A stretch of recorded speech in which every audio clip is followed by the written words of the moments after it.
guys! Today is for the book lovers, specifically the romance book lover girlies or guys, anyone here. I have been doing so much reading this summer. Honestly, looking at all the books, I've kind of surprised myself. Today, I just wanted to share all the books that I've read this summer and also what I'm reading and what is on my to be read list. A little bit different from the vlogs. If you guys are new here, my name is Nikki. I usually make a lot of lifestyle content, but I just wanted to switch it up a little bit. I'm gonna go through all the books that I've read, talk about them, my ratings. My ratings are 1000% biased because they were almost all based on feeling. Every time I finished a book, I was like, oh, that feels like a 4.2. I'm gonna try and explain why I rated them that, but just know it's biased and it's all feelings. I thought it would be fun to do this video because a lot of the books that I read either come from recommendations from friends or even things that I see online. I wanted to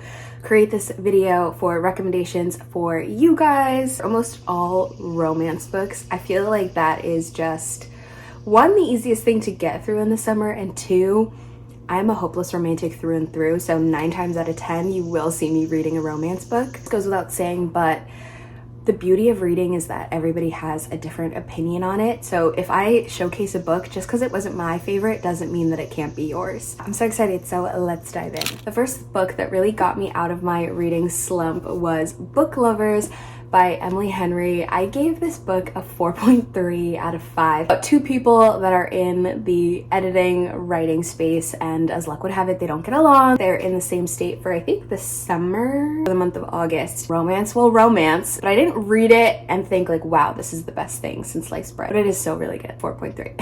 Second book I read was Every Summer After. I gave this book a 5, finished it in just under 2 days. I love the way she writes, especially switching from like present to past timelines. You just really get a feel for what the characters were going through at each stage of their life. Girl and a guy, best friends, and sort of how their relationship, friendship develops over years, or I guess as they grow older. A perfect summer read. I think this book needs to be turned into a movie or something. It was that good.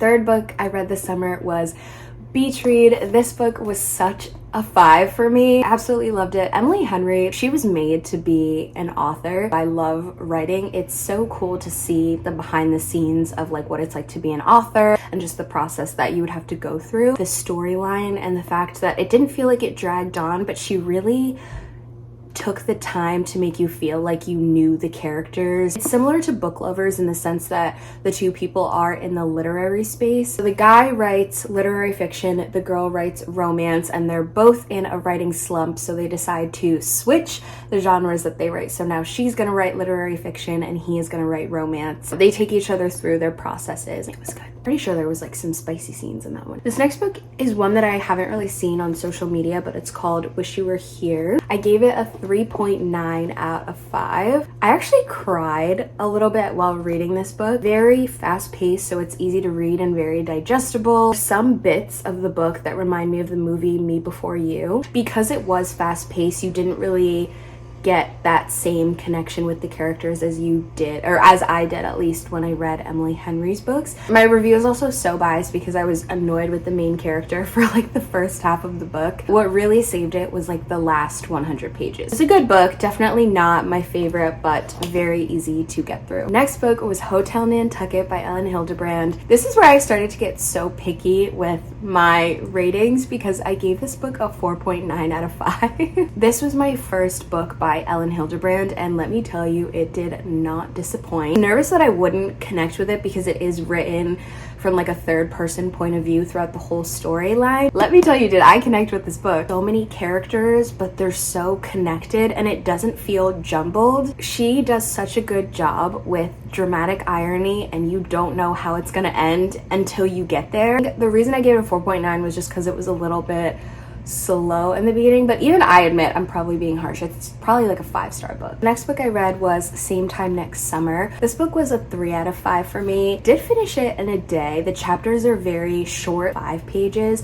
so it's very easy to finish a chapter and be like, oh, I'll just read one more. It's a cute storyline, very similar to Every Summer After in the sense that it jumps between past and present timelines, but sometimes the main character switches from like first to third person, so it was kind of confusing to follow, like, are we in the past, are we in the present, like, is this a memory, is this her? This girl lives in New York City, she has a fiance, seemingly has like the perfect life, and then they go home to their summer and she connects with pretty much the love of her life. What's she gonna do? I just didn't feel that much of a romantic connection between the characters. It was a quick read, but definitely not my favorite. Book number 7 was Malibu Rising. This for me was a 4 out of 5. I read this book in a day as well. The plot moves so fast, so it's easy to be invested right from the beginning. This book is about a celebrity family and kind of what goes on, how they became famous, which I personally really liked that this book spent a lot of time in the past, so you could really see where these characters came from. It provided some context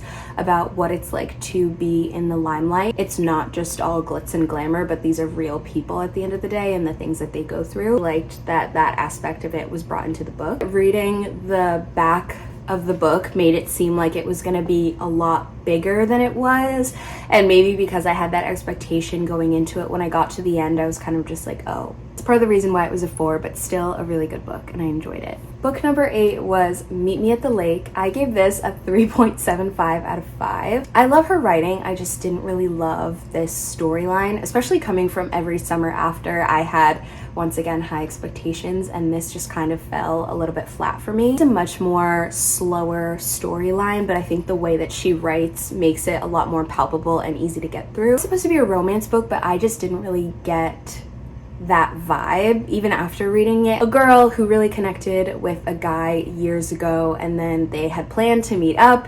Long story short, she showed up, he didn't, and now all these years later he's come to help her out, and just the spark is still there. Hint, it usually is. Next book I read was All Yours by Abby Jimenez. I gave this a 4.5 out of 5. This is my first book that I've read by her, and the way that she writes, I feel like I'm saying this about every single author, but I love the way she writes. It's so funny. Like, I actually laughed, like, out loud. Very rarely do I physically emote when I read a book, but she is so effortlessly funny. It's a different type of romance book, but I loved it because the characters felt realistic and you could see the connection between them develop over time, and more importantly, develop realistically over time. This book wasn't a complete 5 because some parts just felt a little bit drawn out, and it was so much unnecessary back and forth between the two main characters that it just kind of put me off a little bit. I still wanted to know how it ended, but I just think in trying to make it more dramatic and intense, it just took away from the storyline, at least for me, in my opinion. Next up is Archer's Voice. I gave this book a 4.8 out of 5. I brought this on vacation, which is definitely not a summer. I guess any book could be summer if you want it to be, but I was so determined to finish this. My friend and I were going on vacation, and I was sitting in her apartment. We were all eating dinner, and I was like, I'm sorry, I'm being so rude. I just need to know what happened. I feel like the books that I rate so highly, 9 times out of 10, it just has to do with the writing style and how well I'm able to connect with the storyline. I really liked this. I had no idea what it was going to be about. I just knew that I had seen it pretty much all over social media. Plenty of spicy scenes for all my romance girls. I gave this a 4.8 just because the last 60 pages of the book felt so rushed to the point where it didn't feel genuine or believable. This was my first book by her, and I really, really loved it. So naturally, it only makes sense that the next book I read after that was Travis by her. I gave this book a 3.8 out of 5. This one was very cute. There's definitely an assumption that you've read Archer's Voice because the author doesn't spend a lot of time going into detail about Travis. I understand, but I think it also might have been a little bit helpful, especially when she delves into the past. A lot of romance and spicy scenes, kind of like Archer's Voice, but there were points in the book where I felt the relationship with the two characters just didn't make sense. You kind of know what you're in for when you are reading a romance book, but some parts of it just felt a little too cliche to me. Overall, a really good book, and I'm happy that I got to read and see how Travis's story ended. So here's where I decided to switch it up completely and read a thriller book. I read None of This Is True by Lisa Jewell. The premise of the book is a famous podcaster is kind of in a rut in terms of what content she wants to create. This seemingly normal woman, they end up having dinner at the same restaurant because they're both celebrating their birthday. Podcaster is like, oh, let's start a series about being birthday twins and talk about the differences in our lives. And of course, as you can imagine, it ends up being so much more than that. I gave this book a 4.75. Let me just say, major trigger warning for sure. There's a lot of mature content, to say the least. I never usually look up trigger warnings before I read a book. I guess I should. I loved this book. As somebody that gets scared very easily, I stopped reading this book at like 7 p.m. because I was like, I do not want it to interfere with my dreams. There was one night where I thought I was immune and I read it until like 10. My sleep was hurting. To me, it felt more creepy and twisted than necessarily thriller. I loved the way that it was written. I love the way she allows the reader to get to know the characters. She doesn't just describe them in sentences, but you learn about the characters through the things that they do and the lives that they lead. And I just think that is such a unique way to like talk about a character. Really interesting way of storytelling that just keeps you hooked until the very end. Even when I finished this book, which I know that's probably the point, but even once I was done, I still didn't know what was true. I was left with the questions of, wait, so what actually happened? Like, who's actually telling the truth? Just given the title, she hit the nail on the head. If you read it, prepare for some really dark material, but it's really good. I loved it. Continuing on my little thriller, I read Block Party by Jamie Day. I gave this book a 3.8 out of 5. It honestly reminded me a lot of Desperate Housewives in some parts of it. Also say trigger warning for this. Maybe that's just kind of to be expected when you pick up a mystery or a thriller book, but I always feel the need to put it out there. I really enjoyed this book. Very easy to read. It also switches between past and present timelines and also seasons as well, which I thought was really interesting. There is a lot of build-up and you truly don't know where it's gonna go. It all slowly starts to come together at the last 50 pages. I think I was just expecting a little bit more, and it switches between past and present, but in as much as they connected everybody's secrets together, I kind of wish they connected the past and present together a little bit, just to give the reader a little like clues along the way, because I think when you reveal everything in the last 50 pages, it feels rushed. At least for me, especially when I read a mystery or a thriller book, I kind of want to play investigator. That's just my take, but a very good, nice, it's a good summer thriller mystery book, but again, just wasn't my favorite. The next book I read was The Paris Apartment by Lucy Foley. I gave this book a 3.5 out of 5. I think the main rating, or what kind of saved this book for me, was the last 100 pages. As somebody that needs to know how it ends, that's really what kept me trudging along. With this book, she lets you know literally at the beginning, the first couple pages, that something happened. So I think as the reader, like knowing that something had happened, I was kind of expecting the chapters to gradually let the reader in a little bit more. I don't know how to describe books without giving them away. Essentially, there's this building. A bunch of different types of people live there. A guy in this book named Ben, he's, I believe, an investigative journalist, but essentially he goes missing. And he goes missing the day that his sister was supposed to come visit him, and she kind of takes it upon herself to find her brother, and in doing so, she has to communicate with the different types of people that live in this building. I think also what made it a little bit harder to sort of decipher what was happening was the author, Lucy, right?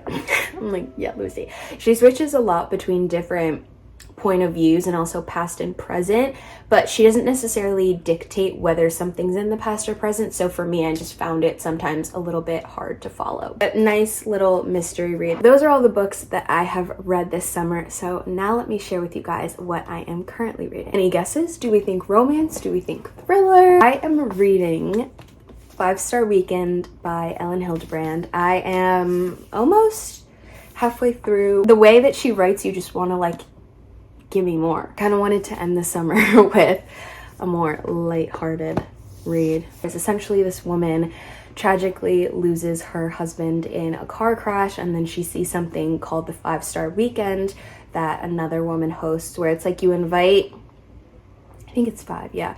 You invite 5 of your closest friends from different phases of your life. So like your childhood best friend, your best friend that you had when you were a teenager. Again, the way that Ellen writes, there's so much dramatic irony and you wonder how it's going to come out. You wonder about these different characters at play. Now let's get into the books that are on my to be read list. So excited! I think this is the book that I'm going to read after I finish 5-Star Weekend. It's called Spare Room by Andrea Bartz. Essentially, I think this couple is like kind of in a lull, so their other couple friends invite them to stay.